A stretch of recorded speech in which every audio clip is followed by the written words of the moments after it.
Moi j'ai du Solana, Ethereum, Bitcoin, Stellar, Compound, Celo, Fetch, Balancer, Clover, Rally, Numéraire, The Graph, Barnbridge, Anchor, Amp, Polygon, Scale, NewCypher. Sexe, politique, absurde, internet, numérique et gadgets en tout genre. Bienvenue dans l'école des facs.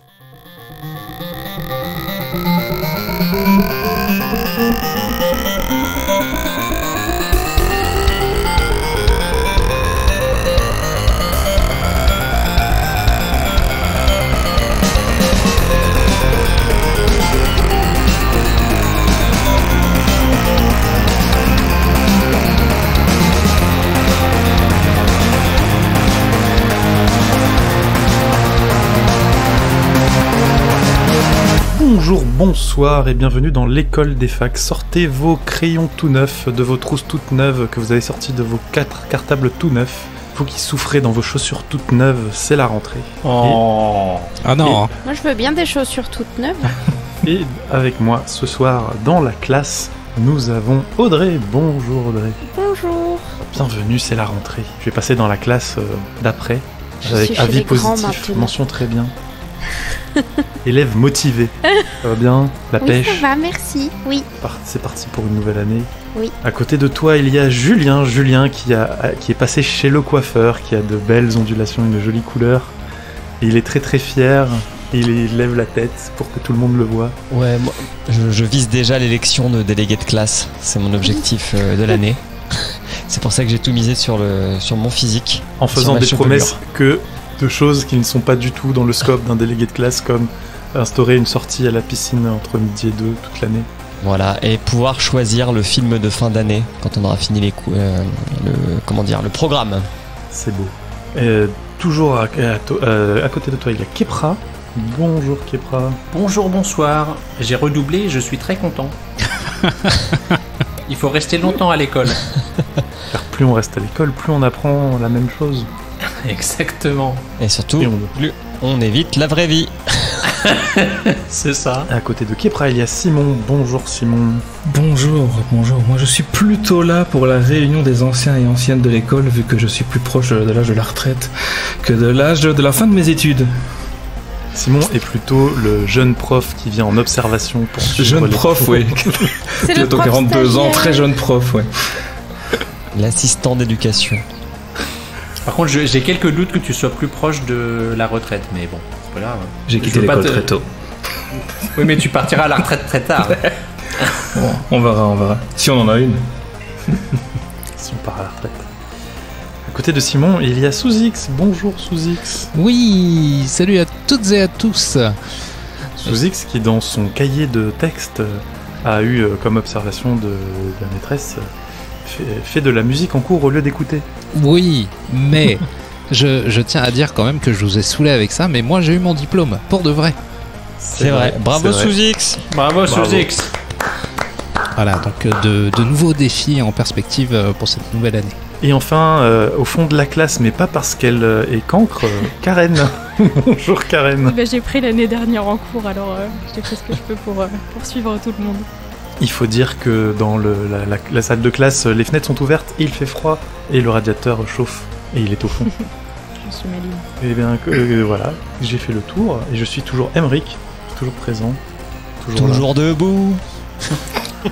Merde. Pardon. Donc pour la rentrée, ce sont Sous-X et Julien qui nous font des chroniques. Lequel d'entre vous veut commencer? Je sais que dans le conducteur, c'est Sous-X qui est en premier, mais je donne l'occasion à Julien de commencer s'il a envie. Ou si Sous-X le veut bien. Franchement, vu le regard d'Audrey, il faut respecter le conducteur. D'accord. Ok. Je pense Alors, dans ce que cas-là. même si Julien passait la classe, il mérite pas des encouragements pour ce premier trimestre, ce premier mois.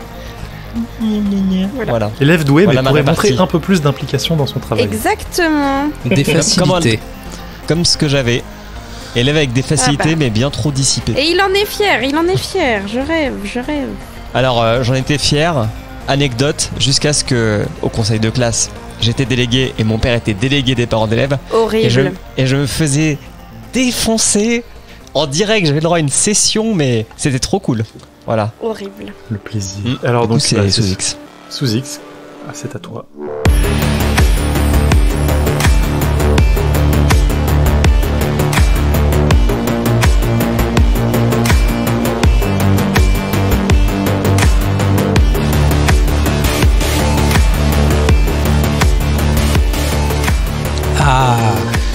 YouTube, cette télé 2.0 qui a peu à peu changé notre mode de consommation vidéo et a disrupté le modèle économique de diffusion. Lol. Il y a plus de pubs sur YouTube que dans un Marie-Claire à temps de lecture équivalent. Mais ce modèle n'est pas immuable et a bien évolué au cours de ses 16 années d'existence. Je vous propose d'en faire un petit tour et d'analyser les tendances actuelles et futures. Donc, à la naissance de cette start-up, on pouvait simplement regarder nos vidéos tranquillement sans être interrompu par une réclame malvenue sur cette vidéo de chat jouant du piano avec autant de skill que des poissons rouges bronzés. Mais cette même vidéo qui totalise aujourd'hui pas moins de 63 fucking milliards de vues ne pouvait pas laisser inexploité tant de temps de cerveau disponible. Alors la pub est arrivée. Bien sûr, la start-up se devait d'avoir un message lissé et cette feature est annoncée comme un bienfait pour ses créatrices qui pourront ainsi être rémunérées pour leurs courts-métrages et autres scénettes désopilantes. Au début, les youtubeurs, comme on les appelle dorénavant, pouvaient choisir de monétiser ou pas leurs vidéos et ainsi garder le contrôle de leur espace vidéoludique. Puis, YouTube s'est autorisé à imposer les pubs sur le contenu de manière globale. Puis a finalement rétabli le choix de la monétisation. Et c'est à ce moment-là que ma chronique intervient. Le métier de vidéaste amateur étant démocratisé et rémunérateur pour les plus gros comptes, ces apprentis Spielberg ont cherché à se détacher de l'intermédiaire qu'est YouTube entre eux et la plateforme Google Ads, la régie publicitaire, afin de maîtriser le contenu diffusé à leurs abonnés. Et ils ont rivalisé d'ingéniosité, on peut le dire, pour vous faire cracher... pour que vous puissiez les soutenir dans leur lutte contre le capitalisme. Alors, faisons un petit tour d'horizon des différentes manières qu'ils ont pour vous soutirer de l'argent. Patreon ou Tipeee. Alors, tout d'abord, ils ont commencé par vous offrir la possibilité de soutenir la chaîne via Patreon ou Tipeee. Alors oui, je sais, Tipeee est un peu dans le bourbier en ce moment en laissant les groupes nazis héberger leur cagnotte de soutien sur leur site, mais jusque-là, c'était ok. Aujourd'hui, il n'y a pas de bons ou de mauvais nazis. Oui. Aujourd'hui, on en voit quand même pas mal qui se barrent de Tipeee, voire même qui ferment leur chaîne, tout simplement. Une petite pensée pour y penser, d'ailleurs. Bruce, si tu nous écoutes. Ensuite est venu le temps des placements produits. Alors ça, discret tout d'abord, voire machiavéliquement subliminal, cette pratique a vite fait grand bruit sous couvert de publicité dissimulée. YouTube a rapidement réagi en offrant la possibilité d'afficher clairement lorsque la pub était habilement insérée dans les vidéos. Ils y ont été un peu contraints légalement quand même. Oui, tout à fait. Mais ils ont réagi. C'est pareil à la télé, non ? Non, puisque là... Il me semble qu'à la télé, tu as aussi un petit bandeau placement produit. Comme dans Marie-Claire, hein. Article sponsorisé. Par exemple. Publi-rédac, oh putain. Ah ouais, j'ai pas fait gaffe à la télé. Ça fait longtemps qu'on la regarde plus. Après, on a eu les sponsors. De là, le YouTube Game, qui ne manque pas de bourse à sa chaîne, s'est dit que quitte à afficher que le contenu était rémunérateur, autant y aller à fond. Nous avons donc vu fleurir des publicités en bonne et due forme réalisées par les vidéastes eux-mêmes au sein même de leur contenu. Assurant à l'annonceur qu'Adblock et autres consoeurs bloqueurs de ads seraient impuissants, et il est vrai que cela est aujourd'hui efficace, puisque nous ne pouvons qu'accélérer à coup de 5 secondes pour tenter de passer cette partie de réclame, ou lorsque le monteur est généreux, avoir un découpage interactif nous permettant de sauter le passage sur le dernier produit magique qui fera frétiller les cerveaux qui nous dirigent. Il existe malgré tout des initiatives communautaires telles que SponsorBlock, pour ceux qui connaissent, qui permet à travers d'une extension de passer automatiquement cela. Mais cela reste peu utilisé, car communautaire. Alors, les sponsors c'est bien, mais ça reste dépendant des facteurs de visibilité pour les marques. Et il fallait donc trouver d'autres rentrées d'argent. Le capitalisme appelle le capitalisme. C'est là que nous avons vu fleurir 3 grands types de produits. Premièrement, les cours et formations payantes.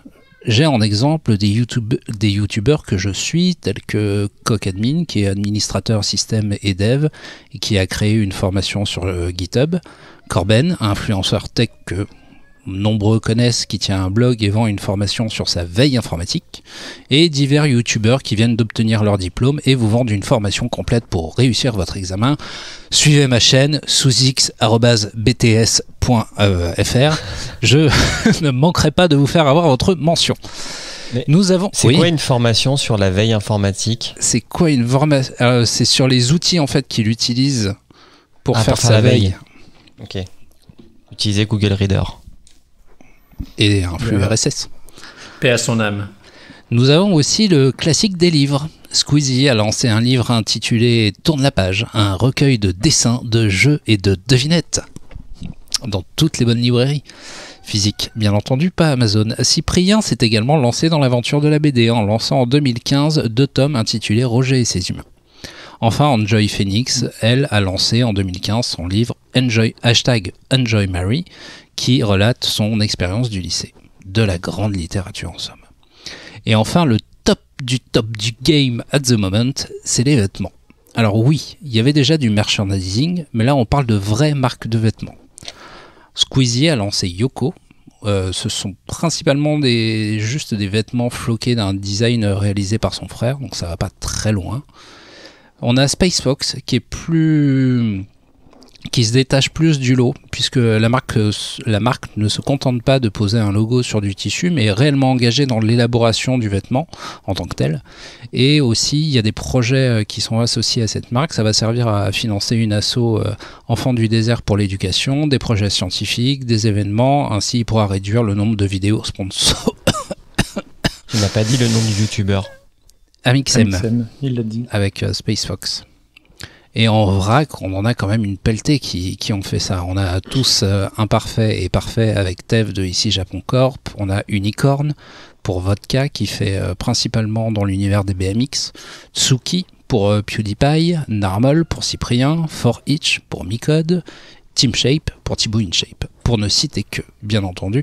Mais c'était un truc qu'on avait vu énormément chez les rappeurs il y a une bonne dizaine d'années. Ils avaient aussi tous créé leur marque. Et la plus en vogue en ce moment, c'est celle de Big Flo et Oli, qui s'appelle... Aidez-moi. Je sais pas, je suis un boomer. D'ailleurs, Big Flo, qui est plus un streamer maintenant qu'un rappeur. Oui. Bah le Covid n'a pas aidé. Mais leur marque de vêtements est bien en vogue et justement dépasse le simple fait du groupe de rap, puisque effectivement... Il y a Avenir de Orelsan. Avenir. C'est Avenir. Et Tsuki, c'est pas juste PewDiePie. Hein. C'est PewDiePie et Mardia. Alors je ne connais pas Mardia. D'accord. C'est sa femme. Mais c'est juste pour dire que c'est pas juste PewDiePie. Ok. Big Flo et Oli, c'est Visionnaire. Voilà, Visionnaire. Merci. Ah oui, c'est ça. En collab avec Célio. Bref. Enfin, qui ont fait une collab avec Célio. Le YouTube Game nous a montré sa capacité à se réinventer dans sa quête de professionnalisation et de financement. D'autres modèles complémentaires non abordés ici, car hors plateforme YouTube commence à se dessiner. Je pense notamment à Twitch qui grappille du terrain. Et vous le voyez comment le YouTube business après ça? Qui veut démarrer? Kepra? Alors moi c'est... Pardon. Ah, j'ai vu Kepra lever la main en premier, désolé. Je vois les NFT. Des NFT de youtubeurs? Des NFT de youtubeurs avec des créations originales qu'ils feraient et qui leur donneraient des accès à des choses un petit peu privées, et donc un petit cercle fermé où ils ont une édition limitée de, je sais pas, une centaine ou 1000 éléments, et du coup ils se font des sous sur un accès à des contenus où celui qui détient le NFT reçoit aussi des choses en physique, où il va pouvoir avoir chaque année une dédicace, un truc, et donc après les gens enchérissent pour avoir le truc de l'année d'après selon l'évolution de la popularité du youtubeur, et le youtubeur met en place un système sur ces NFT où il touche une commission à chaque fois que ça se revend, et du coup ça le fait vivre, et ça fait vivre sa communauté. Julien? J'allais un peu dans le sens de Kepra. J'allais dire, de toute façon j'en ai foutu partout dans ma chronique, la crypto. Ça va être ça le moyen d'outrepasser les régies pubs, les systèmes de paiement plus traditionnels qui sont tenus aujourd'hui par la fédération des cartes bancaires, donc Visa, Mastercard, Amex, je sais plus comment ça s'appelle, Diners Club, je crois, etc.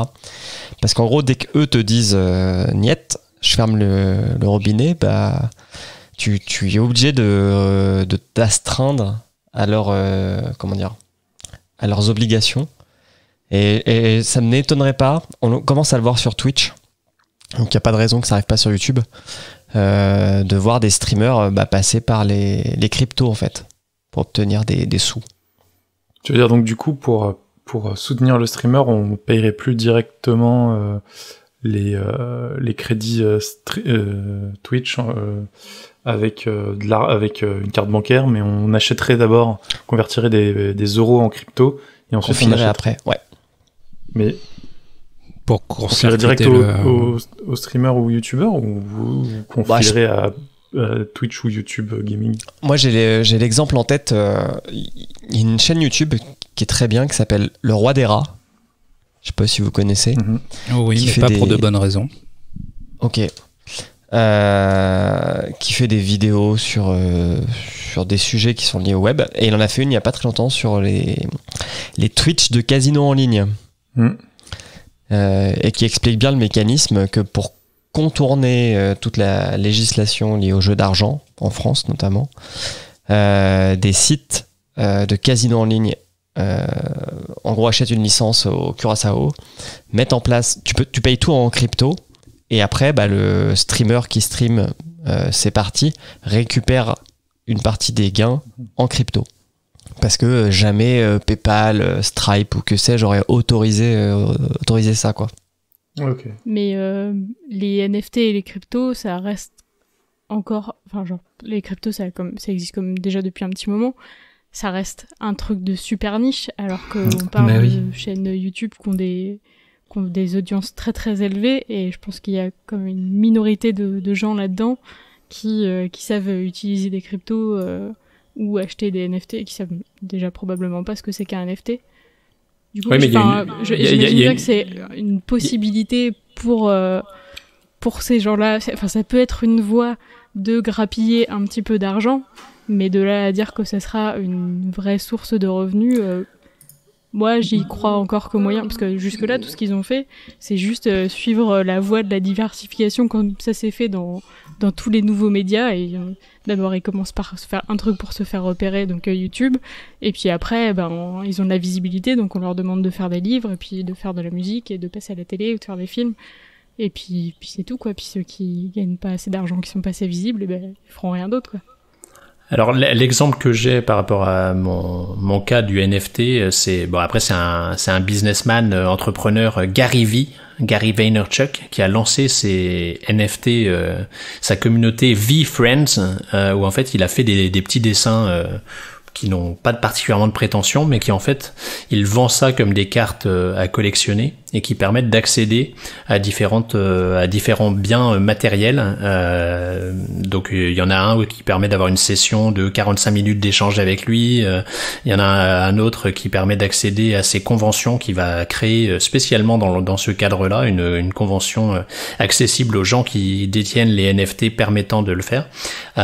Et donc là, j'ai un exemple où le prix initial était de $3 198 et ça a été revendu hier pour $60 929 en passant par un autre, le premier achat qui avait été fait, enfin il y a eu un échange en tout cas il y a 14 jours à $36 000.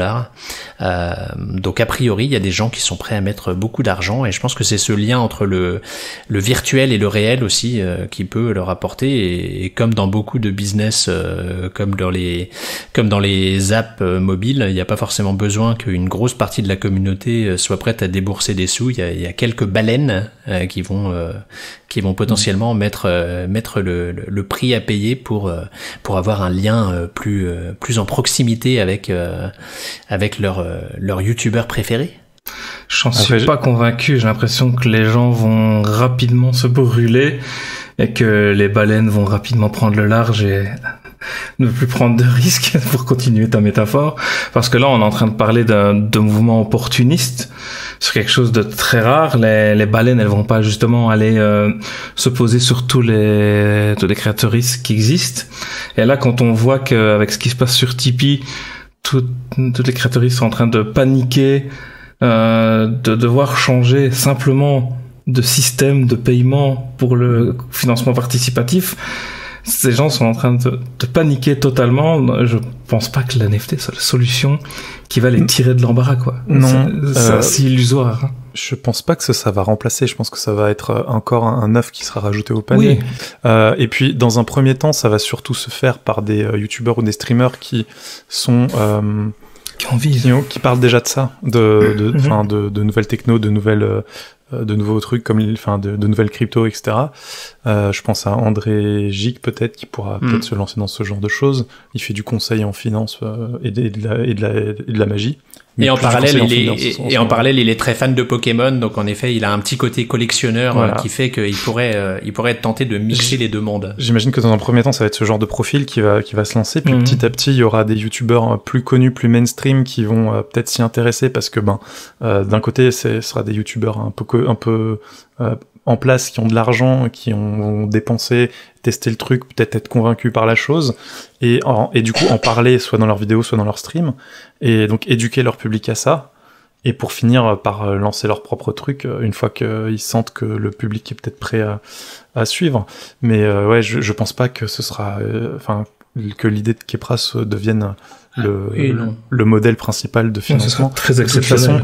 Les youtubeurs et streamers se sont rendus compte avec les différentes, on va dire, les différentes trahisons différentes trahisons des plateformes monopolistiques comme YouTube et Twitch qu'ils ont subi au fil des années, qu'il fallait pas mettre tous leurs œufs dans le même panier, que c'est pour ça que ça se diversifie et qu'ils se mettent tous au départ à faire des livres parce que c'était, on va dire, la solution peut-être entre guillemets de facilité, même si écrire un bouquin c'est pas non plus de tout repos, mais il y en a des éditeurs arrivent carrément avec le bouquin tout écrit, ils ont juste à signer derrière de leur nom. Le livre de Ginette de Squeezie, ça va. Et les formations sur tout ce qui est le YouTube photographe, il y a que ça, des formations dans tous les sens. J'ajouterais aux choses que tu as citées, Suzik, donc tu parlais des formations, ça m'a fait penser à beaucoup de youtubeurs qui font des sponsors Skillshare, en particulier quand ce sont des vulgarisateurs ou des gens qui font un truc un peu technologique ou créatif. Ils ont même un cours sur Skillshare ou sur une autre plateforme, j'ai plus le nom en tête. Et je pensais à un autre truc aussi, certains youtubeurs de vulgarisation, entre autres, se sont associés et ont lancé Nebula, une plateforme de vidéos payantes, où ils proposent des trucs un peu plus longs, sans pub, un peu plus travaillés que sur YouTube, où on travaille surtout à faire une bonne miniature, un bon concept et une vidéo pas trop longue pour attirer l'attention. Et je pense aussi à une autre technique un peu dans le même style que Nebula, qui est un regroupement de youtubeurs, Corridor Digital, une chaîne YouTube qui faisait des petits courts-métrages d'effets spéciaux, qui a lancé en fait carrément une plateforme payante où ils proposent des versions longues de leurs vidéos, mais c'est eux tout seuls en fait, c'est pas eux avec d'autres créateurs. Ils proposent à leur public de voter pour des concepts et ensuite ils les font. Là, ils ont une série, je crois, de Donjons et Dragons en VR, enfin pas en VR, mais en réalité augmentée au final, où eux sont projetés dans la carte qui est en 3D sur la table. J'ai vu que des aperçus, ça a l'air assez intéressant. Et dernier truc auquel j'ai pensé en même temps. Ça va me revenir. Si quelqu'un veut rajouter quelque chose, je cherche. Oui, justement, moi, je voulais rajouter que à tout ce que Suzix a déjà dit dans sa chronique, il y a aussi des youtubeurs et youtubeuses, enfin des vidéastes, qui ont créé leur propre boutique, mais sans forcément que ce soit juste, pas juste des placements de produits ou des choses comme ça, mais qui ont carrément créé leur magasin en ligne. Souvent, c'est des e-shops et pas forcément de vêtements. Je pensais par exemple à Enjoy Phoenix, qui a un peu fait des partenariats partout, qui est un peu la pionnière. En plus, elle parlait de beauté, donc forcément, elle a un public qui a tendance à peut-être acheter, et elle a un public jeune, etc., mais qui a créé sa boutique qui s'appelle Leaves and Cloud, où elle fait du design, par exemple, de posters, de cartes, de carnets, etc., mais où elle revend aussi des produits de certains de ses fournisseurs. Donc là, on voit bien l'importance qu'a eu sa chaîne YouTube, dans le fait qu'elle a eu des partenariats où au début elle recevait gratuitement des produits pour en parler, où elle se faisait payer pour parler de produits, et où c'est devenu vraiment des partenaires commerciaux au point qu'elle est devenue revendeuse de ses produits. Donc il y a cet exemple-là, et pour en citer d'autres, il y a une youtubeuse qui s'appelle Je ne suis pas jolie qui a un peu lancé ça avec son magasin qui s'appelle Cracotte, mais elle a une chaîne YouTube qui est beaucoup plus centrée maintenant sur le fait qu'elle est maman, etc. Donc elle propose des produits un peu enfants, des trucs bio lavables, de genre des couches ou des trucs comme ça. Et après il y a aussi d'autres YouTubeuses qui ont lancé leur propre marque, mais qui vendent plutôt des produits qu'elles designent elles-mêmes. Je pensais, ça ressemble un petit peu à ce que tu disais pour les boutiques de vêtements, mais c'est pas exhaustif. Il y a aussi Natou, que vous connaissez sûrement, qui a lancé sa marque de bijoux, mais c'est elle qui dessine ses bijoux, et ça s'appelle Joyaux Magiques. Enfin, elle est entourée, hein, évidemment, mais c'est un métier, hein, mais vous voyez ce que je veux dire. Et il y a aussi une youtubeuse qui s'appelle Gaëlle Garcia Diaz, qui a lancé sa marque de cosmétiques, ou accompagnée par des scientifiques et des gens qui travaillent dans l'univers cosmétique, mais je ne connais pas du tout les boulots que ça représente, qui, elle, choisit des couleurs de palettes et fait vraiment des palettes et des maquillages, enfin du rouge à lèvres, de l'eyeliner, tous ces trucs-là, mais qui les brande à son nom de marque, à elle. C'est pas de la revente de produits, mais c'est vraiment genre sa marque à elle. Voilà.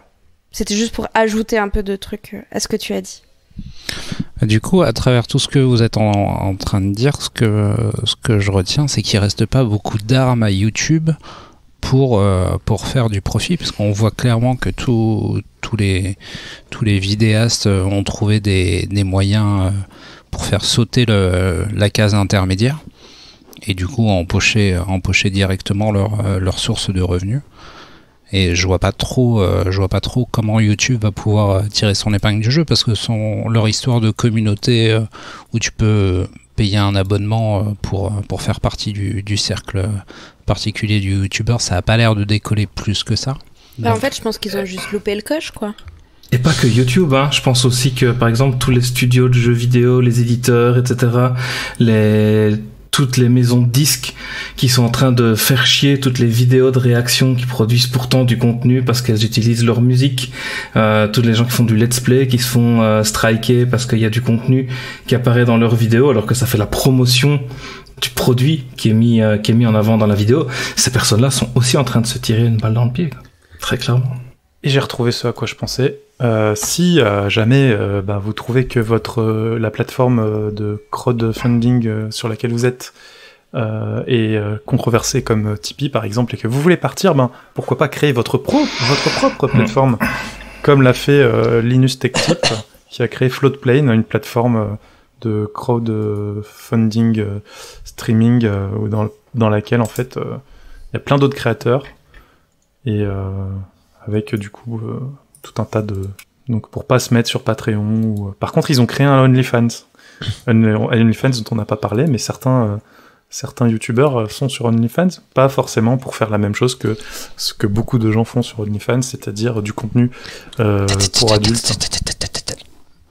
Alors, font ou faisaient, parce qu'apparemment c'est en train de bouger de ce côté-là sur OnlyFans.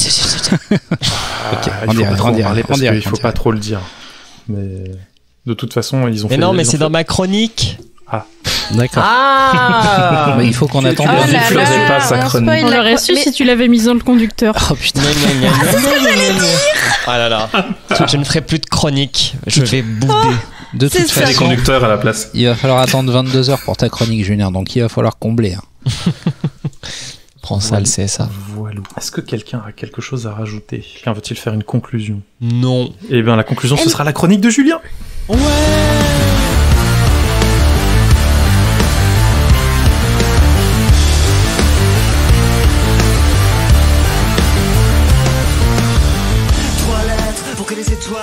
Attendez, faut que je la remette devant les yeux. La chronique. Oui. Ça titrait violemment. Ah, ça fait rire Audrey. Bah bravo. Pour la peine, je vous lance un petit jingle pour ma chronique. Oh. Poule, c'est comme la vraie vie, t'attrapes des virus. Quand j'étais petit, y'avait pas d'internet, on traînait dans les abribus. Fallait attendre dimanche soir pour voir des filles nues. Depuis, je me fais Wish en moins de 5 minutes avec Kimul. Ah, vous l'aurez reconnu, Orelsan? Ah, j'aurais dit TTC, mais... Mais ça va pas. Alors, de tout temps, l'homme, mais également la femme, ont eu une sexualité. Bon, il fait que je commence cette chronique par une banalité, car nous allons rentrer dans un sujet compliqué. Nous sommes en 2021, on pourrait penser que le sujet de la sexualité n'a jamais été aussi décomplexé et ouvert. La société, alors j'ai noté occidentale, a plutôt bien avancé sur le sujet. On fait de l'audio, mais j'arrête pas de bouger mes mains pour mettre des guillemets partout. En ce début d'année, on a même vu Twitch, la plateforme de streaming d'Amazon, créer une catégorie Hot Tub. J'aime bien dire Hot Tub, ça fait jeu de mots. Pour laisser des femmes en maillot de bain gagner des subs depuis leur jacuzzi, une sorte de Cap Girl soft. Pornographie et technologie ont souvent coopéré par le passé pour que le premier démocratise des aspects du second. Par exemple, la VHS et le Blu-ray, au lieu de la Betacam et du HD DVD. Vous souvenez-vous de ces formats de cassettes et de disques? Salut les boomers. Les connexions mobiles 3G et 4G qui ont permis de voir du porno sur les téléphones portables, les malwares sur des sites pétés, le deepfake. Rappelez-vous, quand est-ce qu'on a entendu parler du deepfake? C'est quand des gens ont mis les têtes d'actrices sur des vidéos porno. Moi j'allais dire dans ta chronique. On en a aussi parlé dans ma chronique. Encore du porn qui met en lumière de la techno. Malheureusement, on a aussi des trucs beaucoup moins cool. Comme l'explosion des images à caractère pédopornographique échangées sous le manteau du dark web. Car c'est bien là tout le problème qu'il y a entre pornographie et technologie. D'un côté, ça permet de développer des communautés bienveillantes, de s'informer sur la sexualité, la contraception, les MST, bref, de rendre le sexe plus sage et inclusif. Et d'un autre côté, c'est un amplificateur de puissance pour les sacs à merde. Cet été, 2 articles m'ont fait réfléchir sur le sujet. Le premier, qui a fait pas mal de bruit, concerne Apple. Si vous êtes possesseur d'un iPhone, d'un iPad ou d'un Mac, peut-être sauvegardez-vous vos photos sur iCloud. C'est un système qui est plutôt très bien foutu pour garder toujours une bonne dizaine de gigas de libre sur son appareil. Sauf qu'Apple aimerait éviter que des images pédopornographiques soient échangées sur ses serveurs. Et d'ailleurs, je crois que c'est dans la loi de la plupart des pays où les hébergeurs de cloud doivent quand même faire gaffe qu'il n'y ait pas des trucs sales qui traînent sur leur serveur. Donc, ils ont décidé de mettre en place un système qui va traquer vos photos pour les comparer à une liste d'images reconnues comme pédophiles. Si votre appareil en possède plusieurs, et le plusieurs est important pour éviter les faux positifs, alors des humains iront checker ces photos plus d'autres avant qu'Apple prenne une décision. Si sur le papier la solution apparaît bonne, des voix se sont élevées pour dénoncer une incursion dans la vie privée des utilisateurs d'Apple. Et je tiens à rappeler que depuis maintenant 5-6 ans, Apple met en avant vraiment contre Google le fait que votre vie privée est respectée sur ces appareils. En effet, si le système vous flag, quelqu'un aura accès à toutes vos photos pour tout vérifier. Et même si on n'a rien à cacher, on préfère garder ses photos pour soi et ses proches. Et si aujourd'hui, c'est la lutte légitime contre la pédocriminalité qui est mise en avant pour créer cette porte dérobée, certains dissidents politiques chinois, par exemple, ont peur qu'Apple autorise la même chose pour le Parti communiste chinois. Ça, c'était la première nouvelle. La deuxième... Un autre problème de cet argument de la lutte contre la pédocriminalité, c'est que c'est souvent l'argument principal des ligues puritaines américaines pour justement faire du lobbying, notamment l'affaire OnlyFans. Oh mais quelle passe décisive d'Emeric. Une autre nouvelle est venue mettre encore plus le bazar dans mon esprit. Depuis 18 mois, la plateforme OnlyFans s'est développée rapidement pour permettre aux personnes voulant vendre leurs œuvres pornographiques, comme des camgirls et des camboys, à leur audience, contre rémunération. C'est comme Patreon sur le principe, mais c'est un autre sujet. Bref, ça devient the place to be pour les personnes dans ce créneau. Et cet été, on dénombrait 120 millions de personnes qui sont abonnées à au moins un ou une créatrice. Sachant que sur ces abonnements, OnlyFans prend 20% de com. Donc c'est quand même pas une paille. À titre d'exemple, Patreon en prend 5. Hein. Après, les abonnements sont plutôt chers hein, quand même. C'est une vingtaine d'euros minimum, il me semble. Je ne sais pas. Je dois avouer que je n'ai jamais été sur OnlyFans. D'accord. Bah, c'est aux alentours de 20 euros minimum. Ok. Par mois ? Oui. Nice. Tu as des recommandations de comptes à suivre ? Plus tard. Il est pas encore 22h, il est 21h58. Sauf que cet été encore, patatras, la BBC enquête sur la plateforme et découvre du contenu à caractère sexuel non consenti, des vidéos prises sans le consentement des participants et des participantes, voire des vidéos illégales car, encore une fois, pédopornographiques. Et la modération de la plateforme est inexistante, il faut 3 blâmes pour se faire exclure, et pour en choper juste un, faut vraiment pousser le bouchon très loin, quoi. Certains et certaines utilisent aussi le système pour proposer des services de prostitution, carrément, dans des pays où cela est illégal. C'est à ce moment-là que Visa, Mastercard, Stripe ou encore PayPal entrent dans la danse. Ils somment OnlyFans de faire quelque chose, sinon ils coupent le canal de paiement. La plateforme est donc obligée de prendre une décision et décide d'interdire le contenu pornographique dit extrême. Rangez ce que vous voulez là-dedans. Sauf que de toute façon, 5 jours plus tard, ils font machine arrière et ils se disent qu'ils vont négocier avec leurs partenaires de paiement. Parce qu'ils se rendent bien compte que s'ils arrêtent ça, c'est tout bonnement la mort de leur business model. Encore une fois, le bon et le moins bon dans une même plateforme. Et je pense qu'OnlyFans et ses semblables vont prendre la même trajectoire que les casinos en ligne, c'est-à-dire la crypto-monnaie.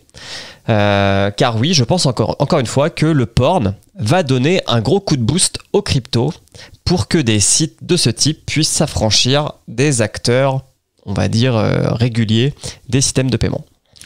En effet, ce qui a fait réagir OnlyFans, ce n'est malheureusement pas l'enquête accablante de la BBC, parce qu'ils étaient déjà au courant des problèmes, et ils donnaient même des consignes à leurs modérateurs et modératrices pour y aller mollo sur les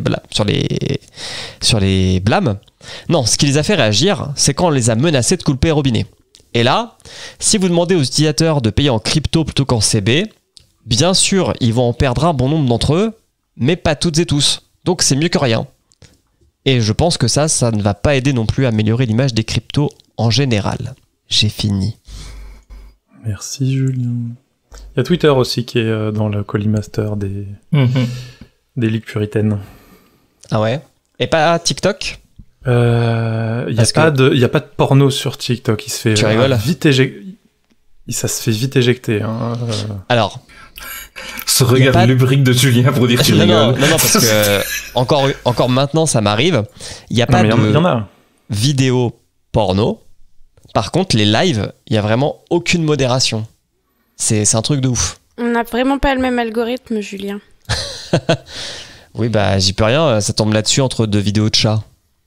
De chat. Enfin, non. J'allais justement dire qu'on va éviter les jeux de mots un peu vaseux, mais bon. 22h01. Les chiens sont lâchés.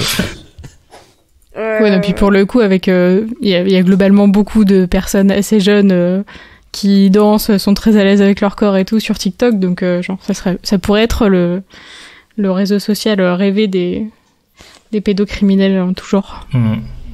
Oui, il y a 1 ou 2 TikTokeuses qui ont eu cette malheureuse expérience d'avoir quelqu'un qui les suit parce que elles TikTokaient beaucoup et ils avaient fait des rapprochements, ils savaient où elles habitaient, où elles avaient mangé et tout, ce qui est ultra flippant. Voilà, je ne sais pas si vous avez suivi du coup les sujets Apple et OnlyFans cet été. Alors, oui, si d'ailleurs dans le registre Apple sacrifie votre vie privée soi-disant pour votre confort, ils ont aussi alors je sais pas si c'est très très nouveau, mais j'ai vu passer ça grâce à la newsletter de Titu de Slate, qu'ils ont lancé un petit gadget qui te permet de que tu peux glisser dans à peu près n'importe quel objet pour le repérer si tu l'as perdu, quoi, et que du coup tu localises grâce à ton smartphone. Les Apple Tag. Et sauf que genre les dérives en cas de conjoint violent ou de risque de vol, enfin bref, genre, toutes les dérives sont vraiment très très très très larges et enfin bref, et je sais pas pourquoi ils lancent ce genre de choses. Enfin, ce que je trouve fou, c'est qu'ils savent très bien que derrière il y a tout ce genre de trucs et que c'est à peu près jamais pris en compte, alors que les risques sur plein d'autres choses sont mis de côté. Alors, si, je sais pas ce qui est expliqué dans la newsletter, mais il y a beaucoup de précautions qui ont été prises par Apple à ce niveau-là. Ouais. Justement pour prévenir en fait quelqu'un quand tu as un Apple Tag près de toi. Donc si au bout de 5 ou 10 minutes l'Apple Tag est toujours près de toi sur ton iPhone, tu vas avoir une notification en te disant il y a un de ces tags près de toi, est-ce que tu es au courant, est-ce que tu l'approuves ou pas? Donc non, il y a que si tu as un iPhone compatible avec sur ton iPhone. AirTag, malheureusement. Et je crois que le AirTag, quand il est séparé depuis un certain temps de l'iPhone auquel il est appairé, il se met à biper à intervalles aléatoires et de plus en plus fréquents, plus le temps de séparation dure. Il y a ça aussi. Mm-hmm. Mais c'est vrai que oui, il y a des tas de dérives qui peuvent être faites, mais ces dérives, il y a pas eu, ils n'ont pas attendu les AirTags. Ça rend peut-être certains abus plus faciles, mais il y a quelques comment dire, ils ont essayé de pallier à certains problèmes. Pour ce qui est de l'histoire des photos qui sont vos photos sont uploadées sur le cloud d'Apple et analysées sur le cloud d'Apple, etc. Quand on lit les explications un peu détaillées de comment ça fonctionne, c'est un peu rassurant. C'est pas la photo, c'est un hash, c'est-à-dire une suite de chiffres et de lettres qui sont uniques et créées par la photo, mais on ne peut pas reconstruire la photo à partir du hash. Et donc, en fait, en gros, ils utilisent leur technologie de reconnaissance d'environnement et de visage, etc., pour générer un espèce de nuage de points codés qui permet du coup d'identifier à partir d'un pool de photos pédophiles connus. Je crois qu'ils se basent sur des bases des autorités américaines ou internationales. Interpol, je crois. Je crois qu'Interpol a une base. Et en fait, les vraies photos ne sont uploadées sur les serveurs pour être analysées derrière par des personnes que s'il y a vraiment un certain nombre de concordances et pas seulement comment dire, et des nouvelles photos qui correspondent, qui arrivent. Il suffit pas d'avoir par exemple 6 photos de chez soi qui sont positifs, parce que ça pourrait être des faux positifs, et que si ça évolue pas, c'est peut-être que c'était des faux positifs. Après, je pense qu'ils se sont assurés aussi que les faux positifs soient extrêmement rares.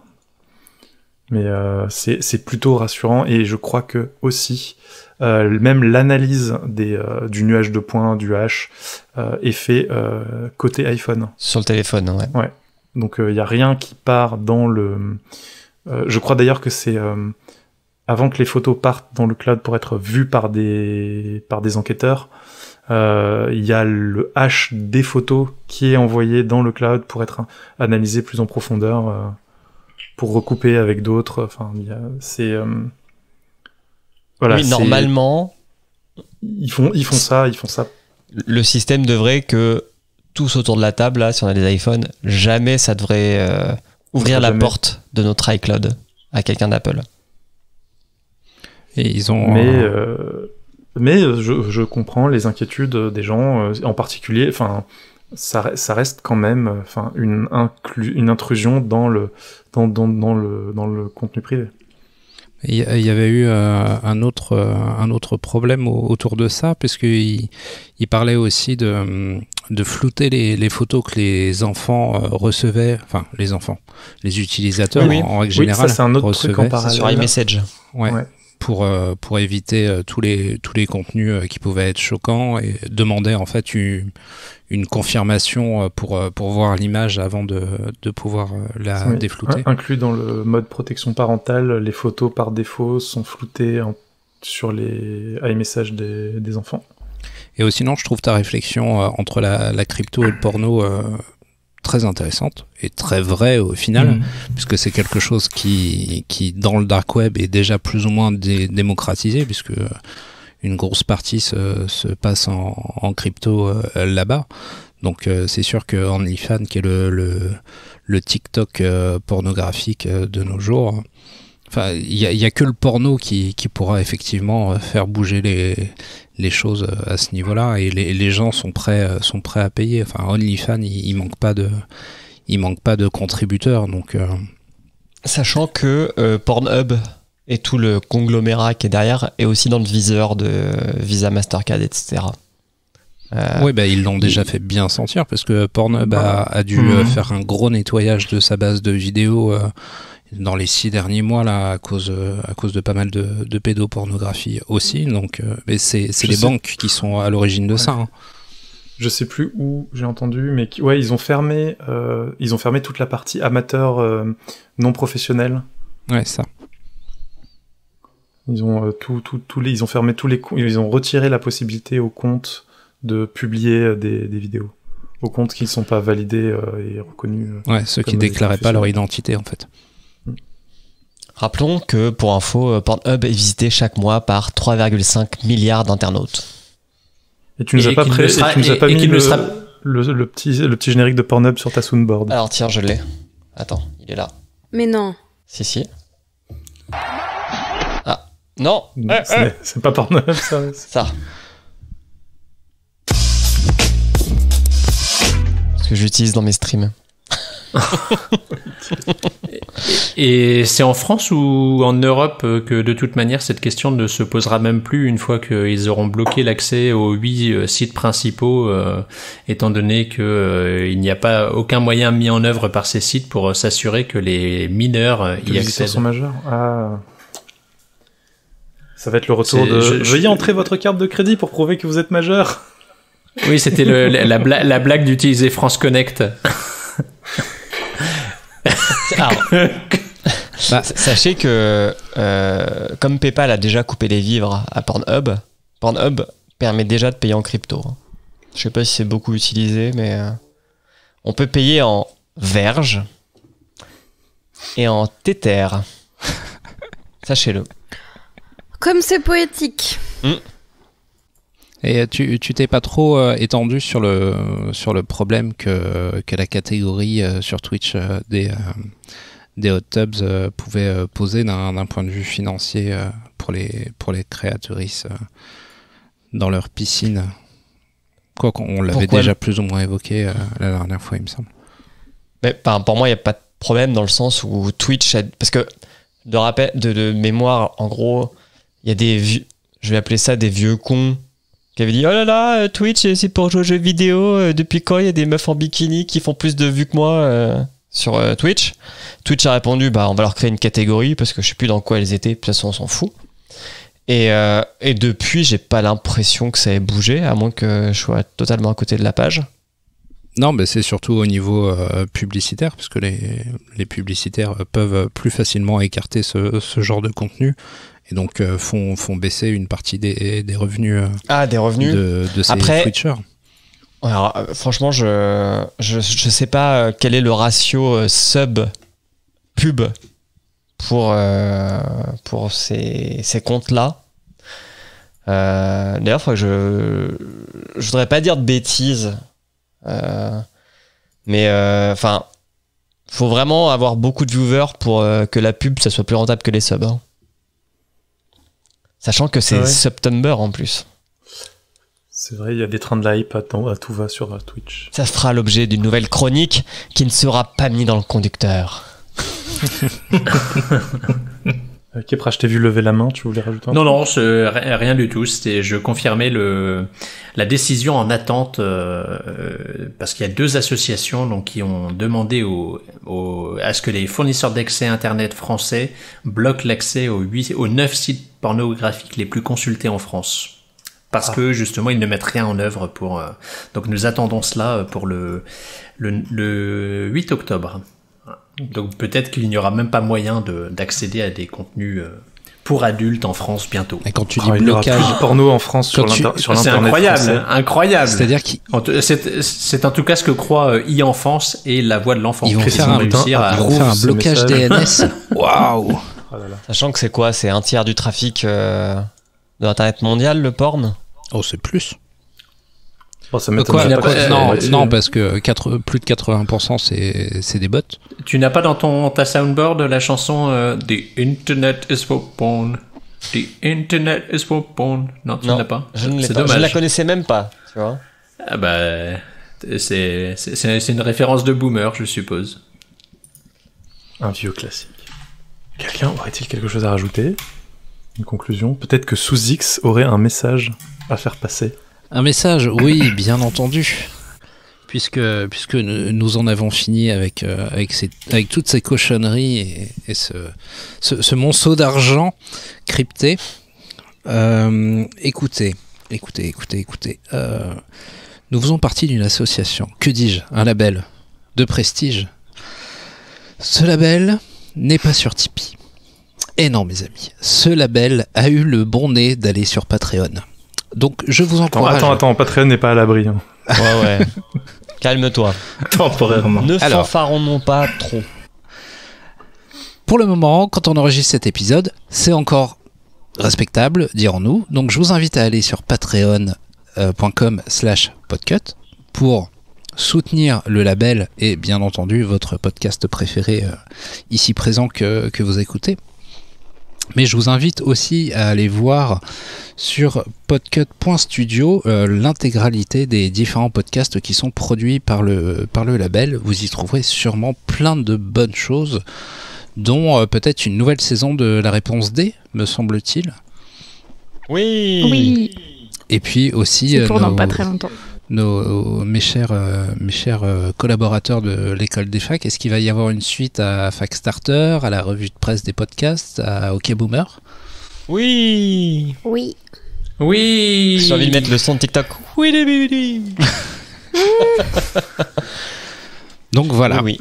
Voilà. Et bientôt le livre Podcut, le Sweet Podcut. le livre fan de Podcut peut-être. L'école des facs, la tech pour les nuls. Moi, je fais un OnlyFans où je bouge mes cheveux. Mais c'est étonnant que tu n'aies pas de compte OnlyFans, toi. Je ne te permets pas. OnlyFans, c'est pas que c'est pas trucs que de du... C'est pas que ça, non. D'ailleurs, justement, quel était ce compte qui n'est pas que tu nous recommandais à 19,99 par mois Alors, j'ai pas dit que je le recommandais, je disais que la moyenne, en fait, les prix sont faits par les producteurs de contenu, et qu'en moyenne, c'est une vingtaine d'euros par mois. Mais je n'ai pas de compte. Ah oui, en moyenne, parce que ça commence à 5$. Hein. Mais je n'ai pas de compte OnlyFans, c'est juste que je m'y étais intéressé il y a quelques mois parce qu'un article parlait d'une gamine qui chante et qui s'était fait une ancienne de Disney, il me semble, et qui s'était fait des millions de dollars parce qu'elle avait chanté en montrant plus ou moins ses fesses et qu'elle avait récupéré un paquet de pognon. Et donc à l'époque, j'étais allé voir de quoi ça parlait. Et c'est comme ça que j'ai découvert OnlyFans. Alors c'est vrai qu'OnlyFans a dit qu'ils allaient se recentrer sur les coachs sportifs, sur les coachs en développement personnel, et je ne sais plus quelle était la dernière. La cuisine. Voilà. Il y a des musiciens aussi dessus, hein, des photographes aussi, il y a pas mal d'autres choses. C'est pas la masse principale disponible sur le site, mais il y en a quand même. Par contre, tu peux pas aller... j'ai tapé OnlyFans, tu peux pas aller voir le catalogue des créatrices sans te faire un compte. C'est triste. Tant pis. Voilà. Et merci bien. Merci à toutes et à tous. C'était cool cette rentrée. C'était mieux que l'année dernière. C'est parce qu'il fait beau, c'est l'été indien. C'est sur ces bons mots, sur ces belles paroles que nous allons nous dire au revoir. À la prochaine. Au revoir. Ciao, ciao. N'oubliez pas de nous laisser des bonnes recos sur toutes les plateformes de podcast. 5 étoiles.